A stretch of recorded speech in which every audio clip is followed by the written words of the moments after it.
Oh, can you hear me? So I'm gonna start. Okay, thanks for letting me talk here. So I presented similar work in our first workshop. So today I have some new exciting results to share today. So my topic is laminar perfusion imaging and 7 Tesla, and I'm Xingfeng Shao. So I work with Dr. Wang in the Loft Lab and the Lonely Lab in the Health Science campus. Okay, so here are a few photos we taken when we first installed the Siemens 7 Tesla Terra scanner. So that's the first FDA approved in North America. So that's when we just like how we put the scanner into our building. And here is from the control room. So it has been a long time. So my research mostly focused on the technique called arterial skin labeling. So which is a non-invasive technique to measure the cerebral blood flow. So here I just want to show you. So we first have a control condition. You see the typical blood flow, just like they're pointing up and flowing from large arteries all the way to the capillaries. And then we apply this flow-driven adiabatic inversion. So that's what we call a label condition. So you see the spin were inverted. So and the location of the tagging, and they flow after the same amount of time we call post-labeling delay. So it's inverted to the capillary. And the difference is a perfusion signal. So that's kind of a measurement of your capillary blood flow is perfusion signal. And so according to ASL white paper published in 2015, that's kind of standard paper for all the ASL's researchers. So here's a typical image you can expect from the 3D clinical studies. It's basically have a like 3 to 4 millimeter influence spatial resolution. And within about 5 minutes scans, you get a quantitative CBF maps. It's pretty nice. You get a whole brain coverage. It's mostly ready for clinical use.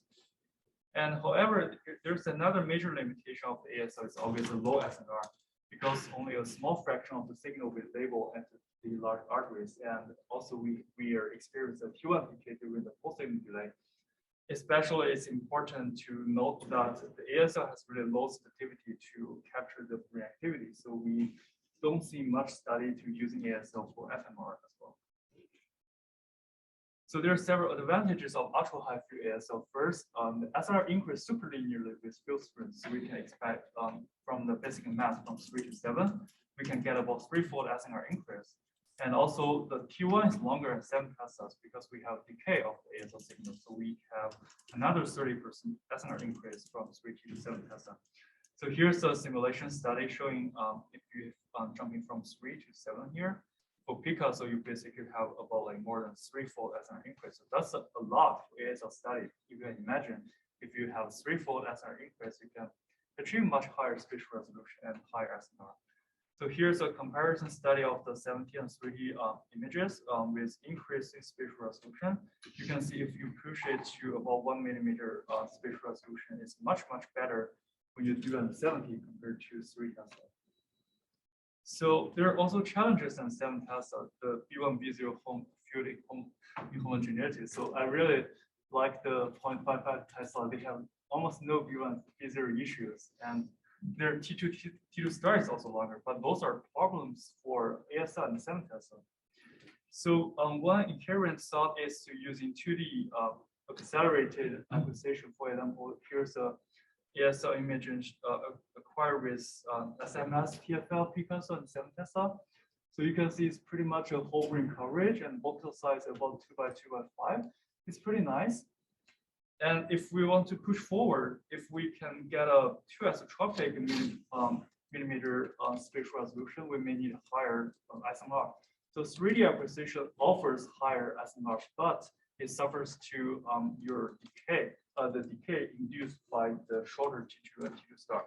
So we try to use a 12-fold acceleration with time dependent undersampling pattern to increase the temporal signal incoherence. And we use a TGV regularized reconstruction to reconstruct images. So in this way, we can have a much shorter T2. So we don't have much decay, and also we have a sufficient SNR. So here's a 3D view of the standard segmented 3D readout and the image acquired with the proposed technique. So with standard segmented readout due to the low SNR, and also the head motion between the segments, you really get a really noisy images. You don't see much contrast between gray and white matter. So with our head accelerated image and post-processing techniques, you can see it's like a brain. You see it's a lot of signal in the, especially in the gray matter. And here's center 40 slices of the actual slices. It's pretty nice, but please know there's still some like kind of noise amplifications in the lower, in the bottom of the brain. So this is caused by insufficient B1 B0 field and the lower brain. So you have a noise amplification. So we implement PTX and we see that significantly improve the B1 homogeneity and symmetrism.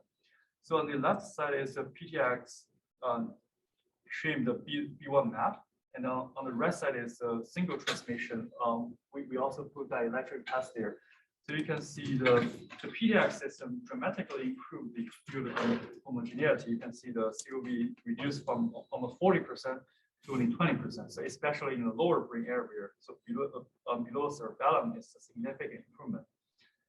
So here are two MP-rate images, the T1 weighted images. You can see with PTX. When you turn on PTX, you can see a huge difference between those two images. So with single transmission, because the B1 dropping in the lower brain, you can see it's pretty dark because you don't have much energy to exit the voxel. But with PTX, you can get a pretty nice image. So for our ASL studies, we mostly concern about the B1 and our labeling plan. So basically, we tagging the inflow blood and those IC and VAs. So here's work from my colleague, Taiwan. So he measured the B1 B0 distribution, those labeling arteries. And we can do some optimization work to adjust the PTX weighting to optimize the B1 and B0 field in those four masked arteries, so we can improve the labeling efficiency. So here are some comparison between different PTX streaming. You can see with individual streaming PTX, so it does improve the perfusion signal compared to standard PTX streaming.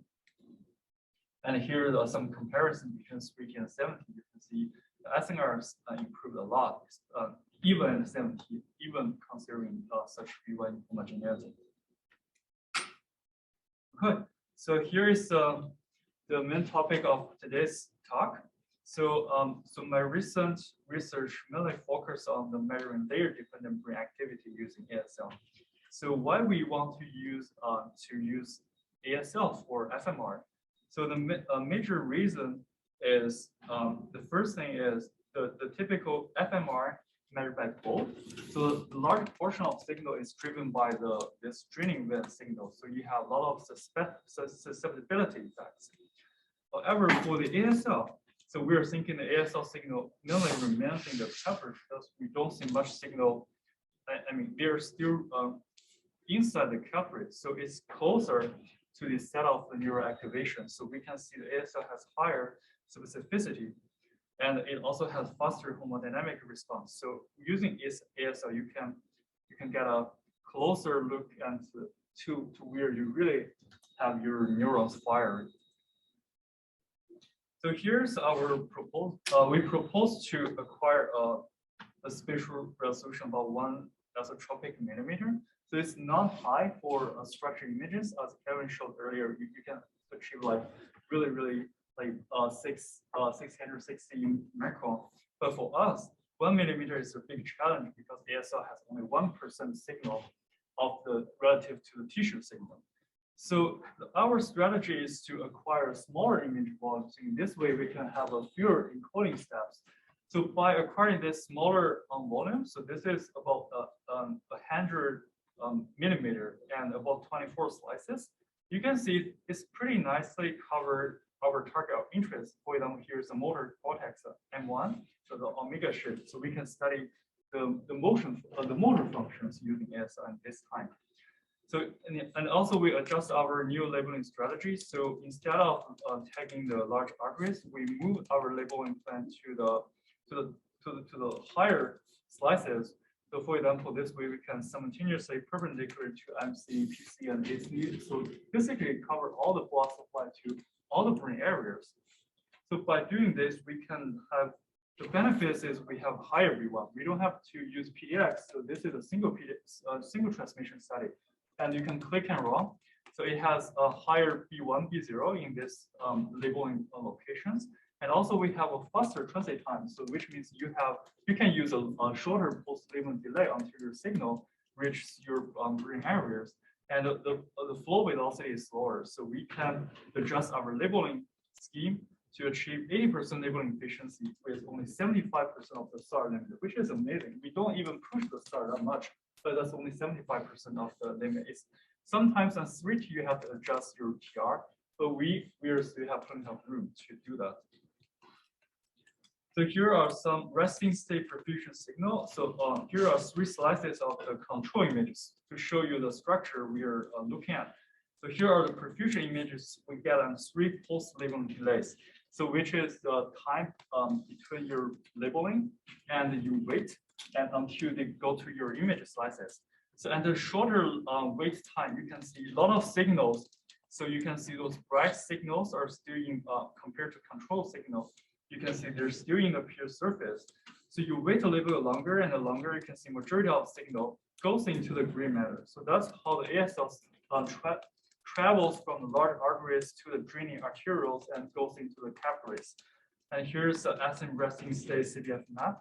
So we generate laminar profiles of this 3 data. So here you can see, as I mentioned earlier, so this curve is an earliest post-labeling delay. So you can see larger signal are still in the gray matter and CSF boundary. And here's arterial transit time, so which is shortest next to the pure surface, which means your blood signal comes to this area faster and is more homogeneous transfers between the deep and middle layers. You can imagine the vasculature of the small arteries.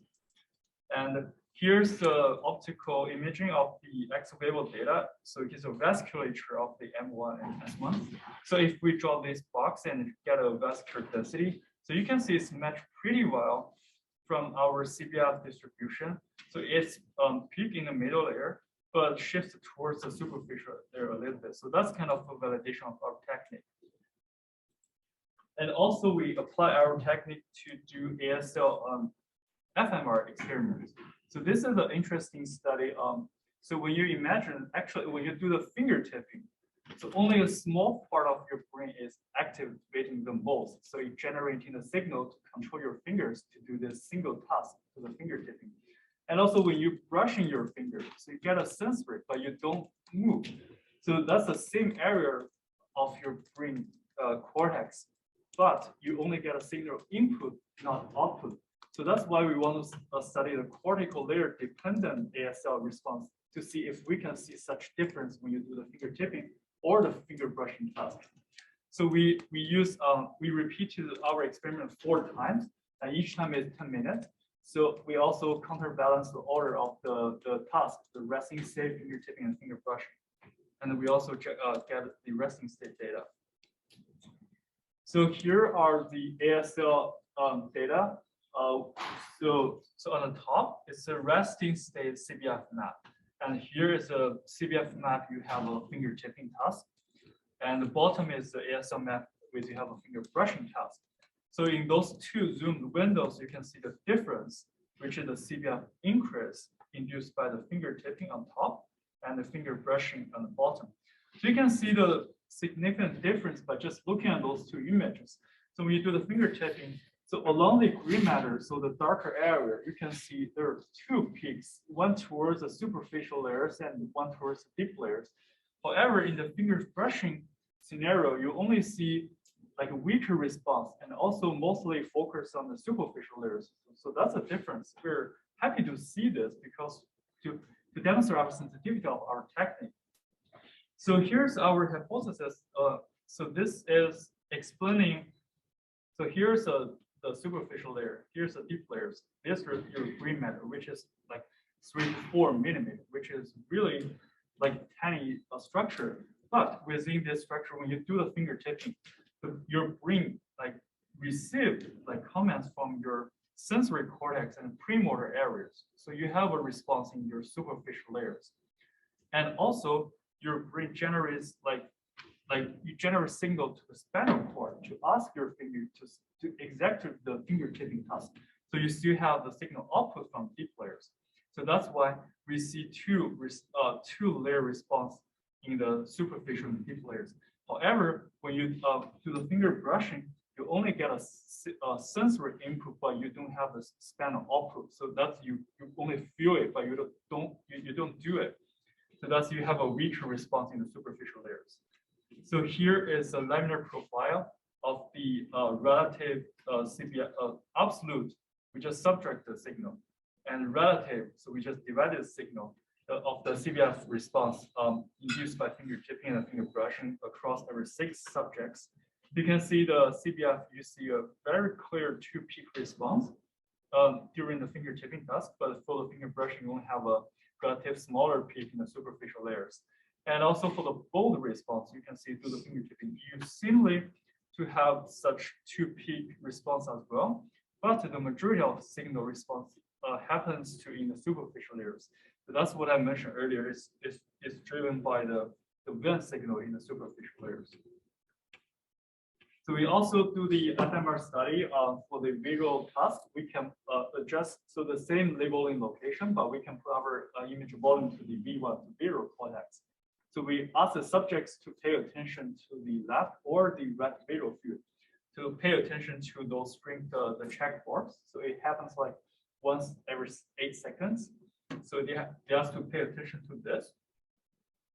So here is a the control image. So basically show you the structure of the V1 V gap, and also here resting state with attended or unattended visual stimuli, the response. You can see there's a dramatic signal increase, which is the blood flow increase along your prematter cortex, especially in V1 area, which is very nice. So if we zoom the window to show you, so we draw a smaller RI in V1 specifically. So you can see absolute CBF increase and relative CBF increase. So on the left side is unattended visual stimuli. So basically when you see something, that's your response. And on the right side is attended visual stimuli. So that's the attention modulation of your visual system. You can see it has different patterns, as I mentioned earlier. So here are the detailed plot of those 2 studies. So with unattended visual stimuli, you mainly see the signal peaks in the middle there, okay? And also with attended attention modulation in the plots here, you can see the blackest CBF. You have a larger peak in the deep layers and a smaller peak in the superficial layers. So the visual system is more complex in the motor system because they have different deep cortical areas, and also you have V1, V2, and higher visual cortex. So there are different feedback and feed-forward pathways to generate the visual signal. You can see if you have a feed-forward pathway, you can see here, there's a lot of communications in the deep layers. So you should expect the higher response in the deep layers. But if it's a cortical feedback or the different feedback pathway, you don't see much signal in the deep layers, but you see the signal in the superficial and the deep layers. Okay, so here is our unattended visual stimuli. So we are kind of consistent with our hypothesis that the visual stimuli is induced is passed through the feed-forward pathway, and you see the activity peak mainly in the middle layers. And with visual spatial attention, it mainly goes through the feedback pathway. So you see your predominant CBF increase in the deep layers and the small CBF increase in the superficial layers. So that's a difference. That's kind of demonstrate our techniques has really high specificity to distinguish different like your brain activities during different FMR tasks. So currently we move one step further.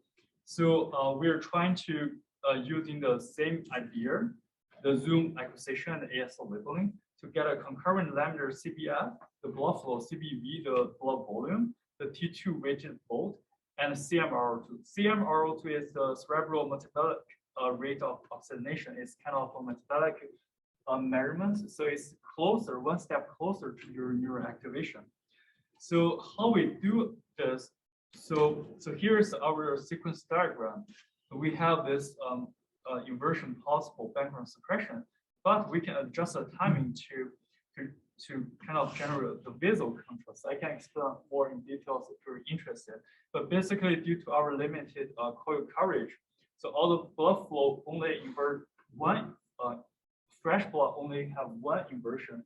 And after the post-lesion delay of 1160 milliseconds, so we can see we announce the inflow blood signal and our readouts, so which is also a visual signal. And we add on acquisition about 500 milliseconds after the ASL visual acquisition, so we can get a concurrent T2 ball signal. So here explains our kind of acquisition pipeline. We just keep acquire those data. So every control label images, we can subtract them and get a CBF map. And every control image is served itself as a visual data. And also we have a bold acquisition. So this is our previous study. So each block is 48 seconds. We repeated like a 8-minute scan and 4 times. So it's a half an hour scan. We can get a really nice data.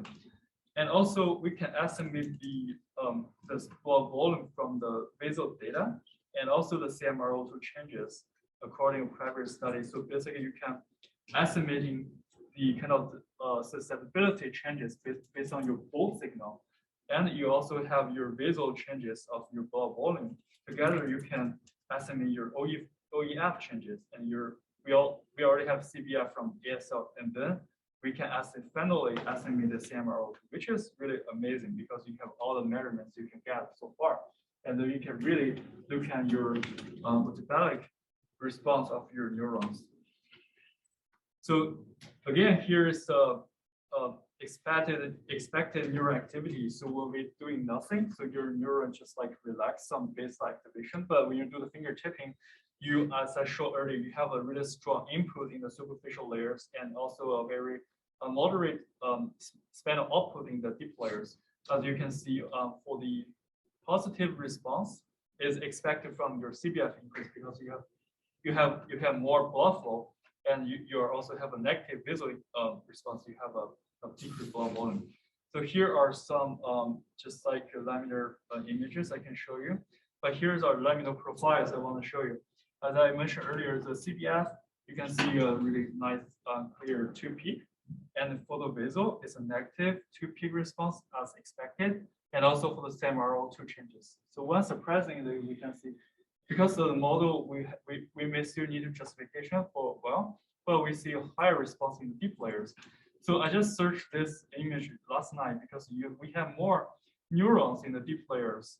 So slightly peak in the deep layers, and also the neuron size are bigger, and it's just kind of heavy duty. So that may explain our findings here as well. So in conclusion, we can do laminar dependent CBF using Picasso with either volume 3D acquisition and Tesla. And we get a really nice baseline ASL, so which can explain a lot of physiological questions. And also we see the ASL capable of detecting layer-dependent activation. And last, we can do the concurrent CBF, CBV both, and the CMRO2 FMR and ultra high fuse. So which really opens the door to investigate neurovascular coupling in a laminar fashion. Thanks.